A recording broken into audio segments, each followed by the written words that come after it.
మంచిది. ప్రార్థించిన మరి స్థానిక సంఘ పెద్దలు వినుకొండ బావగారికి కుటుంబ తరఫున వందనాలు తెలియజేసుకుంటున్నాం.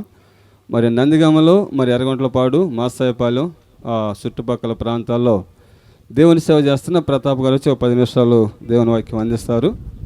మరి సేమూరు వారు, రాపూరు వారు మరి ఉన్నటువంటి ఉద్యోగాలు మరి ప్రభు పిలుపుని అందుకొని రాజీనామా చేసి దేవుని సేవకు వచ్చారు. మంచిది. మరి 10 నిమిషాలు దేవుని వర్తమానం అందిస్తారు ప్రతాప్ గారు.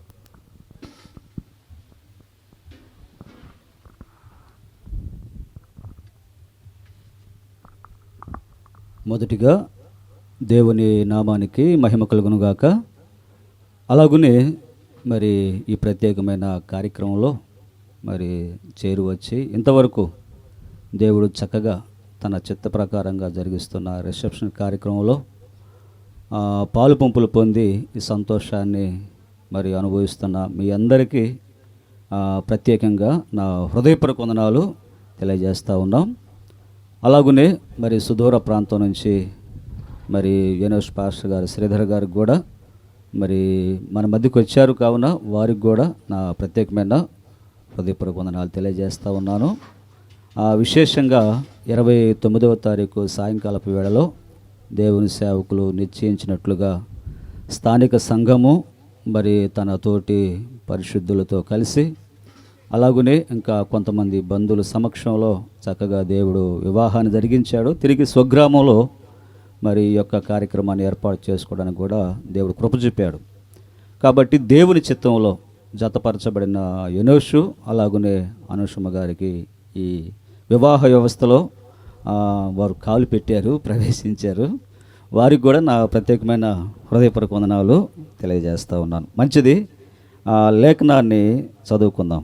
పరిశుద్ధమైన బైబిల్ గ్రంథంలో ఒక లేఖనాన్ని మనము చదువుకుందాం. సుదూర ప్రాంతం నుంచి దేవుని సేవకులు వచ్చారు కాబట్టి వారికే ఎక్కువ సమయం ఇవ్వాలి. కావున నేను క్లుప్తంగా 5 నిమిషాల్లోనే మరి ముగించి ఆ సమయాన్ని దేవుని దాసులకి అప్పగిస్తాను. ఆదికాండంలో 2వ అధ్యాయము 18వ వచనం చదువుకుందాం.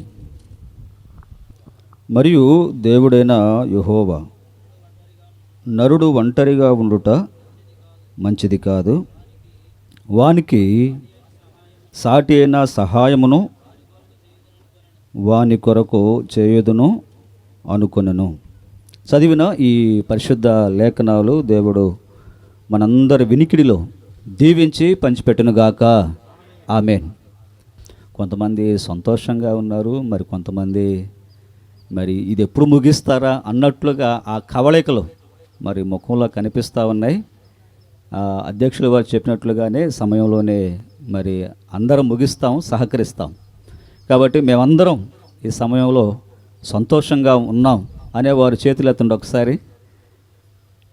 అందరూ సంతోషమేనా? సంతోషమే. సంతోషమే సమాధానమే, సంతోషమే సమాధానమే, సంతోషమే సమాధానమే, సంతోషమే సమాధానమే. ఈ సంతోషము నీకు కావలనా? ఈ సంతోషము నీకు కావలనా? ఈ సంతోషము నీకు కావలనా? ఈ సంతోషము నీకు కావలనా? ఈ సంతోషము నీకు కావలనా? ఏడు యేసునొద్దకురం, ఏడు యేసునొద్దకురం. సంతోషమే సమాధానమే, సంతోషమే సమాధానమే, సంతోషమే సమాధానమే, సంతోషమే సమాధానమే. చాలా మంచిదండి. శూన్యంలో దేవుడు మొట్టమొదటిగా ఈ సృష్టిని చేశాడు. ఏమండి, దేవుడు దేన్ని చేశాడు? సృష్టిని చేశాడు. అనగా పైన కనిపిస్తున్న ఆకాశం ఒకటి అనుకుంటాం, ఆకాశాలు ఉన్నాయి. భూలోకం ఒకటే. సరే మంచిది. ఈ సృష్టిని దేవుడు శూన్యంలో చేశాడు. ఉన్నది లేనట్టుగా, లేనిది ఉన్నట్టుగా చేయగలిగిన సమర్థుడే దేవుడు. ఆయనే ప్రభు అయిన యేసుక్రీస్తు వారు. తర్వాత ఈ సృష్టిలో నుండి, ఈ మంటిలో నుండి దేవుడు మొదటి మానవుడిని ఏర్పాటు చేశాడు, నిర్మాణం చేశాడు. ఇంత సృష్టి చేసిన దేవుడికి మంటిలో నుండి మానవుణ్ణి తయారు చేయటం, నిర్మాణం చేయటం ఏమండి అసాధ్యమవుతుందంటారా? సాధ్యము. ఆయనకి అసాధ్యమైనదంటూ ఏది లేదు. ఆదికాండంలో 18వ అధ్యాయంలో మనము ఆ సత్యాన్ని చూస్తాం. సరే మంచిది. సృష్టిని చేశాడు. సృష్టిలో నుండి, ఈ మంటిలో నుండి దేవుడు మానవుణ్ణి నిర్మాణం చేశాడు. ఆ మొదటి మానవుడే ఆదాము అని మనం చూస్తాం. అయితే దేవుడు కొన్ని దినాలు సహవాసం చేస్తూ వస్తున్నాడు. కానీ ఆదాము ఒంటరివాడు అని మనం లేఖనాల్లో చూసాం. దేవుడికే ఆలోచన వచ్చింది. మంటిలో నుండి మానవుణ్ణి తయారు చేసిన దేవునికే మరొక ఆలోచన. ఆయనకి ఆలోచన చెప్పువాడు ఎవరో? ఆయనే సాటి అయిన సహాయం చేద్దామని ఆలోచన చేసుకున్నాడు. అప్పుడు దేవుడు చూడండి, మరలా మంటిలో నుండి ఆదామును తీసినట్లుగా అవ్వను తీయలేదు. కానీ మంటిలో నుండి ఆదామును దేవుడు నిర్మాణం చేసి ఆదాముకు గాఢ నిద్ర కలుగు చేసి ఆదాములో నుండి దేవుడు తనకు కావలసిన సాటి అయిన సహాయాన్ని సిద్ధపరిచాడు. ఏదెను తోటలో మొట్టమొదటిగా దేవుడే వారిద్దరిని జతపరిచాడు. ఆయనే వివాహ వ్యవస్థకు ప్రారంభికుడు. ఆయనే వివాహ వ్యవస్థకు ప్రారంభికుడు. అయితే వివాహం చేశాడు దేవుడు. మంచిది. లేఖనాల్లో మనం చదువుకున్నట్లుగా ఆదాములో నుండి అవ్వను దేవుడు ఎందుకు ఏర్పాటు చేశాడు అంటే తనకు సహాయము చేయాలని. ఇంకంతే, వేరొక సత్యము లేదు సుమా. వానికి సాటి అయిన సహాయం. నరుడు ఒంటరిగా ఉండుట మంచిది కాదు. ఏమని చెప్పాలి మీరందరూ? మంచిది కాదా? నరుడు ఒంటరిగా ఉండటం మంచిదా? వెనకోలు చెప్పండి ఒకసారి. మంచిది కాదా? నరుడు ఒంటరిగా ఉండుట మంచిది కానే కాదు. కాబట్టి ప్రియమైన సహోదరులారా, పురుషులైనా సరే స్త్రీలైనా వివాహము చేసుకోవటం అనేది అది దేవుని చిత్తం, అది దేవుని ఏర్పాటు. ఆనాడు ఆదాము అవ్వలకి దేవుడు ఏదైనా తోటలో వివాహం చేశాడు. వారికి ఆదాముకి సహాయాన్ని ఇచ్చాడు, తర్వాత సహవాసాన్ని కూడా ఇచ్చాడు. కొన్ని సమయాల్లో ఫోన్లో నాతో సంభాషణ చేస్తూ ఈ విషయాన్ని చెప్పి నేను ముగించేస్తాను. వివాహం గురించి వాళ్ళ తల్లిదండ్రులు చెప్పారు, తను కూడా స్వయంగా నాతో మాట్లాడాడు. దేవుని చిత్తం బాబాయ్, ప్రార్థన చేయండి అన్నాడు.